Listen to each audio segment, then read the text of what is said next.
Il y a parfois des aides locales, gouvernementales, qu'on ne pense pas à demander et pourtant, elles nous sont dues. On va essayer justement de flécher quelques-unes de ces aides avec une experte en la matière que je reçois en plateau ce soir. Bonsoir Séverine Burel. Bonsoir. Vous travaillez pour le site internet aidesociale.fr. Vous êtes donc experte pour ce site internet.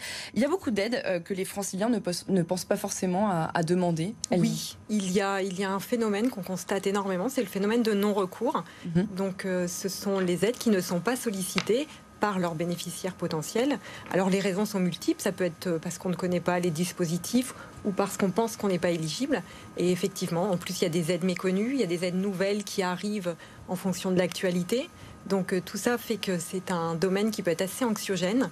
Donc oui, effectivement, il y a beaucoup d'aides qui ne sont pas sollicitées. C'est un peu une phobie administrative, peut-être aussi combinée à, je sais pas, les collectivités locales qui ne flèchent pas forcément suffisamment les aides. Oui, en fait, la plupart des aides ne sont pas automatiques. Il faut les solliciter, mais pour les solliciter, il faut les connaître.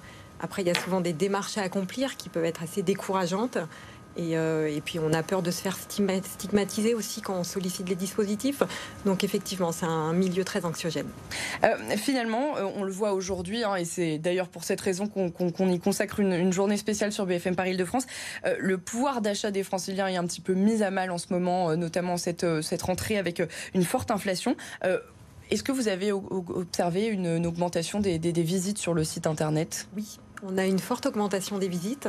Et effectivement, il y a les gens qui se rendent compte que il y a besoin d'un petit coup de main pour finir le mois ou des dispositifs nouveaux qui arrivent et comment on fait, est-ce qu'il faut faire une demande, est-ce qu'il ne faut pas.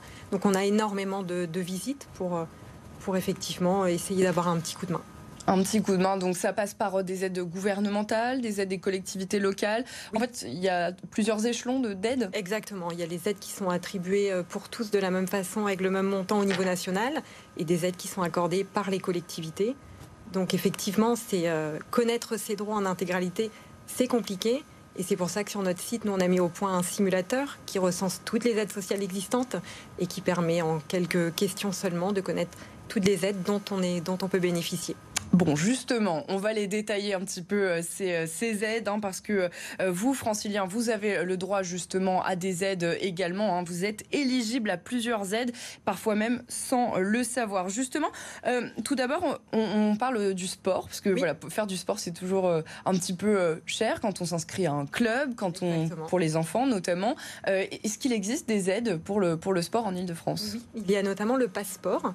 Donc c'est une aide de 50 € qui permet de financer l'inscription dans un club sportif pour les enfants franciliens de 6 à 18 ans.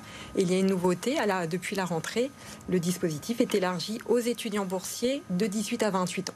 Donc voilà, ça permet quand même quand on est étudiant finalement, au-delà même du fait de payer pour ses enfants, même quand les enfants deviennent étudiants, ils peuvent aussi en bénéficier. Il y a aussi finalement, lorsqu'il s'agit de pédaler un petit peu, c'est du sport aussi. Tout à fait. On a vu que le stationnement devenait payant, notamment pour les deux roues motorisés à Paris, donc ça peut être peut-être pas mal de se mettre au vélo électrique. Et il y a des aides en Île-de-France et elles sont même cumulables. Exactement. Donc c'est vraiment une aide très intéressante pour le pouvoir d'achat des franciliens. En fait, il existe deux aides qui se cumulent. Il y a l'aide de la région Île-de-France plus le bonus écologique qu'on connaît plus pour l'achat d'une voiture, mais qui s'applique pour l'achat d'un vélo électrique. Donc l'aide de la région, c'est quand même 500 € dans la limite de 50% du prix d'achat. Et ça se cumule avec le bonus écologique qui, lui, peut atteindre 400 €. Donc c'est vrai que si on prend un exemple... Un francilien qui achète un vélo à 1 000 €, il va bénéficier de 500 € par la région, entre 300 et 400 € avec le bonus écologique, ce qui fait 90% du prix du vélo qui est financé grâce aux dispositifs qui sont présents et qu'il faut absolument solliciter. Ce qui est assez intéressant. Ce qui n'est pas cumulable, en revanche, je crois, c'est l'aide de la ville de Paris et l'aide de la région qui, là, je crois, ne peuvent pas se cumuler. Alors, en général, l'aide de la région vient compléter jusqu'à 500 € pour que les deux fassent... maximum 500 € au total.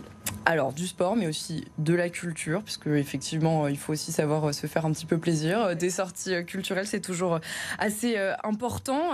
Et puis, on ne peut pas toujours s'offrir des musées. Et il y a pour les jeunes notamment des aides qui existent. C'est surtout des aides pour les jeunes ? Oui, alors c'est le Pass Culture. En fait, c'est matérialisé par une application.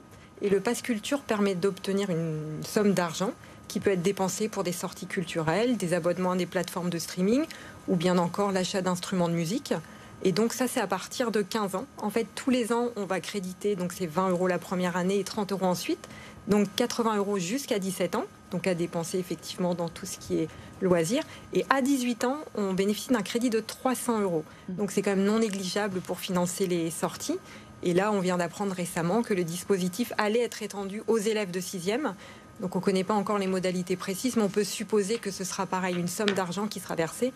Et l'avantage aussi, c'est qu'en parallèle, chaque année, l'établissement scolaire reçoit aussi un crédit pour financer les sorties scolaires. Donc c'est vraiment un dispositif vraiment très intéressant. Oui, qui est intéressant justement pour pouvoir faire des économies pour les parents.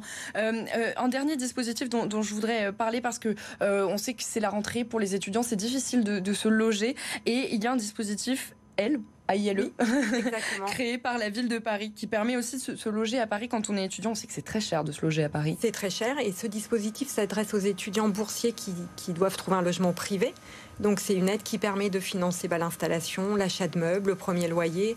Et alors là, il faut être étudiant.